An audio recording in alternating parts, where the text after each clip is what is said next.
Guess who? Well, are you gonna guess? You're no fun. Donkey Kong Country 3 Dixie Kong's Double Trouble. It's one hell of a mouthful, and also the name of the video game I'm about to talk about. It's the third entry of the Donkey Kong Country series, as evident by the 3 in the title that follows Donkey Kong Country. The game that came before it, Donkey Kong Country 2 Diddy's Conquest, was an absolutely amazing game. It's one that I've actually gone back to. Out of all the games I've played for the first time specifically for reviews, Donkey Kong Country 2 is the only one I've returned to and replayed just for fun. I just loved it, so I wanted to experience it again and uncover more of the secrets that I missed the first time around. It had incredible gameplay, incredible presentation, and most of all, it was incredibly enjoyable. I struggled to come up with any negatives, and I love negativity. This all means that Donkey Kong Country 3 Dixie Kong's Double Trouble has a very high bar to reach if it wants to be better than its predecessor. It doesn't seem likely, but I have faith. The Donkey Kong Country series is yet to disappoint me, so I have a good feeling about this. How good is Donkey Kong Country 3 Dixie Kong's Double Trouble? Let's crack on and find out. The game begins. That's it.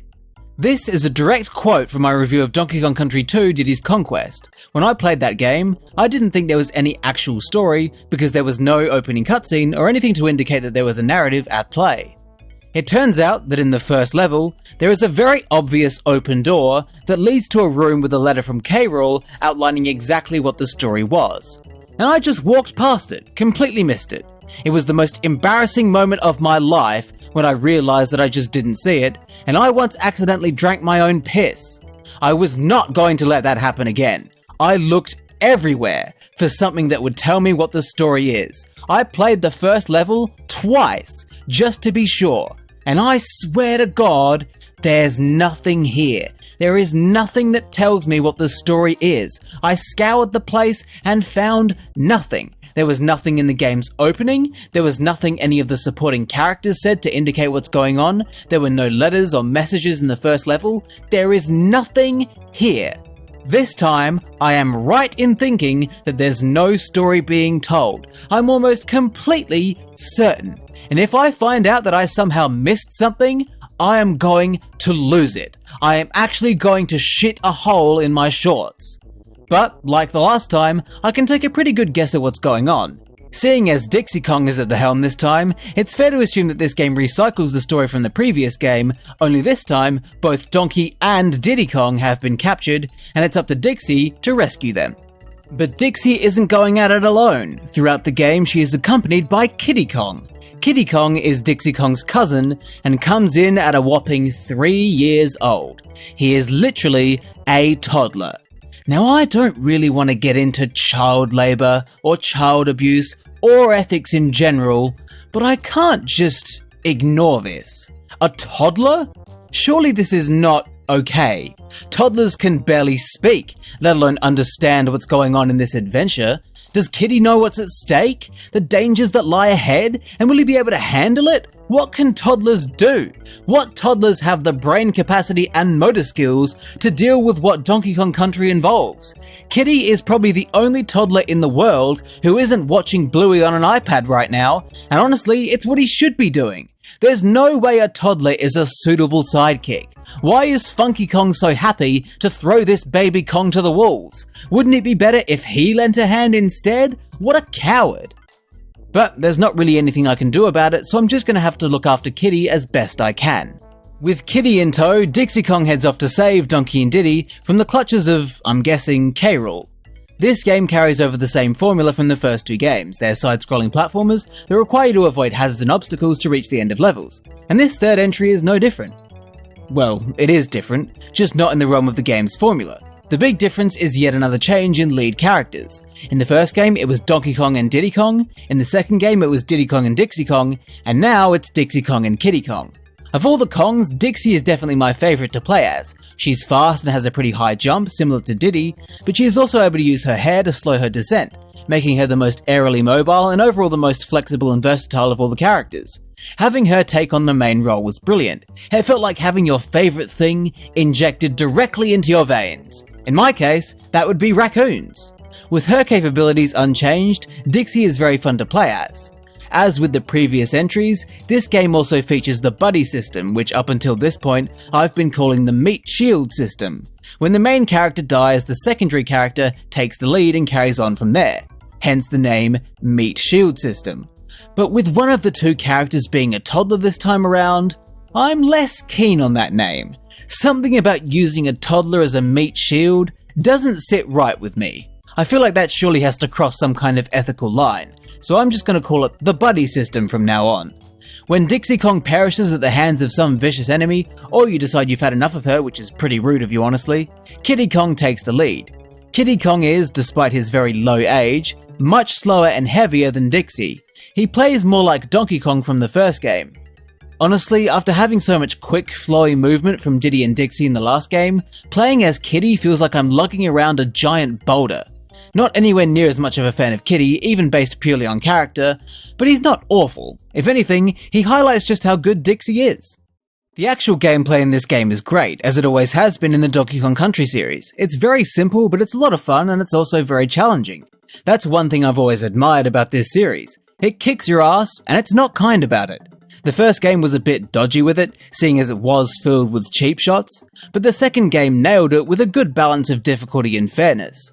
This game leans towards the second game's approach where most of the game is fair, but still challenging.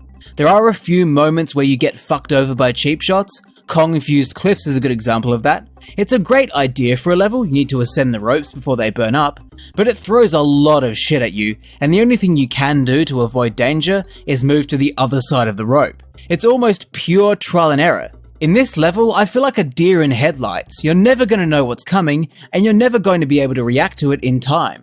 There are a few levels like this across the game that do use cheap shots to artificially increase the difficulty, but most of the time the game is pretty good about it. It's not like the first Rayman game, it's usually pretty fair.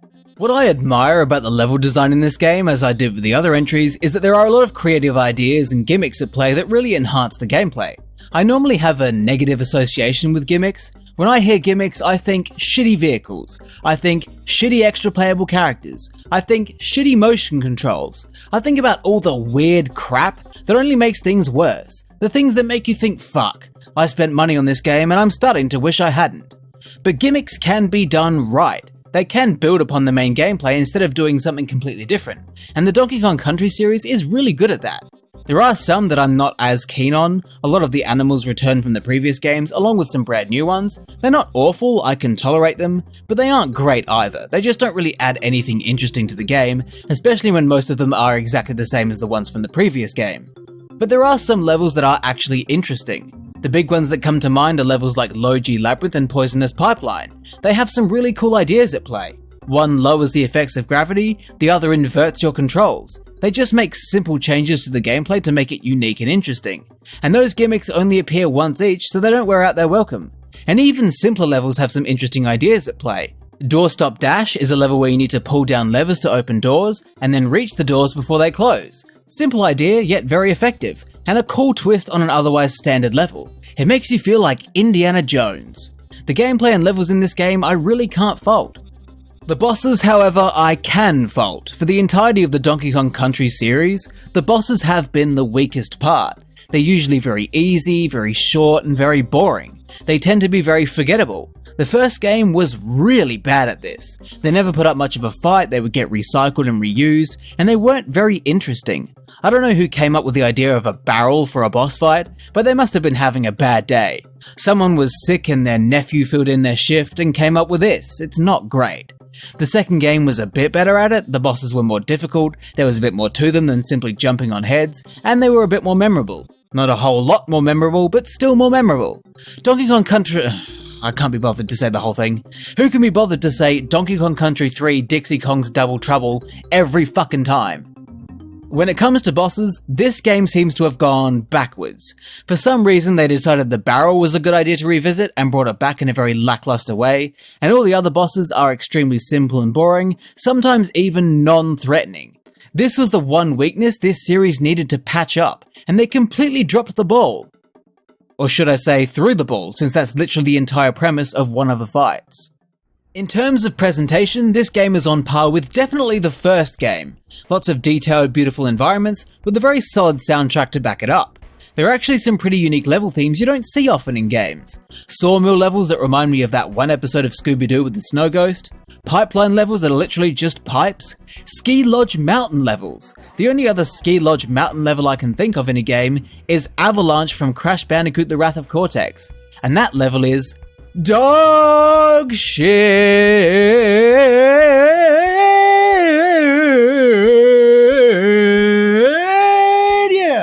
There are some generic themes in there too, some standard forests and waterfalls and factory levels, but they all look pretty good. The soundtrack I liked as well, they suited their areas pretty well, and while they were simple, they were easy to hum along to.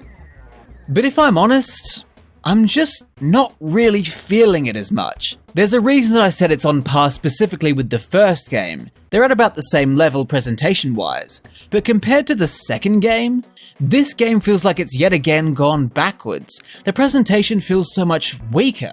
The second game had all kinds of interesting environments. Pirate ships, lava caves, mine shafts, bayous, haunted forests, beehives, carnivals, all kinds of things. This game lacks that variety. Most of the levels in the third game are tree-based. Think about it. Lakeside docks, sawmills, ski lodges, treetops, forests, it's all wood adjacent. I've never seen so much wood in my life, and I've been to some pretty massive orgies. There are a decent amount of levels that aren't wood-based, but too many of them are wood-based for me to say that this game has a good amount of variety. And compared to the second game, this game's soundtrack isn't nearly as impressive. The second game's soundtrack was immaculate. Every song was memorable and full of soul. It all washed over you like a tidal wave of bliss and ecstasy. Here in the third game, it's nice, but nowhere near that tidal wave of bliss and ecstasy. More of a splash in the puddle of decency. The composer went all out for the second game, using every single fiber of their talent to create one of the best game soundtracks of all time, only to realize they were doing a third game as well, forcing them to scramble and come up with more. That's what it felt like anyway. This was a pattern I felt was consistent throughout playing this game. I thought it was all pretty good, but just not as good as the second game. And I mean that in nearly all aspects. I already mentioned the presentation. The second game's level environments and soundtrack was superb. Some of the best I've ever seen. This game feels like it was made up of scraps, leftovers, things that feel like they were cut from the second game because they weren't quite up to snuff. And because they all had such similar themes, the environments really struggled to stand out. They all felt the same. The gameplay is in a similar boat. The fact that we have to deal with Kitty instead of Diddy is a shame. Kitty is a general downgrade because he is slower, less mobile, and overall less useful. He also sucks as a character, and I don't even want to get into this game's willingness to commit child abuse. The levels themselves, while there's nothing overly wrong with them, weren't nearly as impressive as the levels in the second game. There were some diamonds in the rough, but a large portion of the levels ended up feeling generic and forgettable. They felt very run-of-the-mill, in some cases, literally. The bosses are all worse. Even the final boss against Baron K. Rulenstein, which is another new alias for K. Rool, alongside King K. Rool and Captain K. Rool. K. Rool doesn't even directly attack you. He just flies around with his shitty little copter pack and arranges some tough platforming challenges, which, to be fair, is what this game is good at, but that doesn't make it a good boss fight. The one thing I will give this game over the second game is that it did tell more of a story. Even though the premise was recycled from the second game, there were actually moments of character interaction. There was dialogue. There was a bit of mystery with this Chaos robot, which is actually where Donkey and Diddy were imprisoned. So I will give the game some credit for that. It made more of an effort with the narrative. Otherwise, this game just falls short of what the second game managed to achieve. The game repeatedly references the Lost World, and by repeatedly, I mean every fucking character in the game has something to say about the Lost World. But I have no interest in discovering it. The game didn't do enough to win me over and warrant that extra effort. The second game did, this one didn't. Now don't get this all twisted. I don't mean to imply that Donkey Kong Country 3 Dixie Kong's Double Trouble is a bad game. It's not at all. It's a great game and I really enjoyed it. It stuck with what worked about the series, while also trying out some new ideas. It had strong presentation and level design, it was simple but tough, it was a lot of fun. This is a really good game. The only thing that hurts this game is the fact that it comes after Donkey Kong Country 2 Diddy's Conquest. While I was playing the game, I frequently found myself thinking, yeah, that was good, but the second game did it better. And I think that sums up my entire opinion on this game. It was good, but the second game was better. I proved it myself. Donkey Kong Country 2 is a game I have gone back to play for fun. I don't think I'm going to do that with this game, because it just wasn't as good. Now that I've said all this, if I later find out that there was an obvious secret room in the first level that explains the story of the game, I am going to burn this world to the ground. Prepare your wills, everyone. If I get outed as a fool again, you're all done for. I mean, you're gonna die eventually anyway, but I will make it happen sooner. You hear me? Your days are numbered.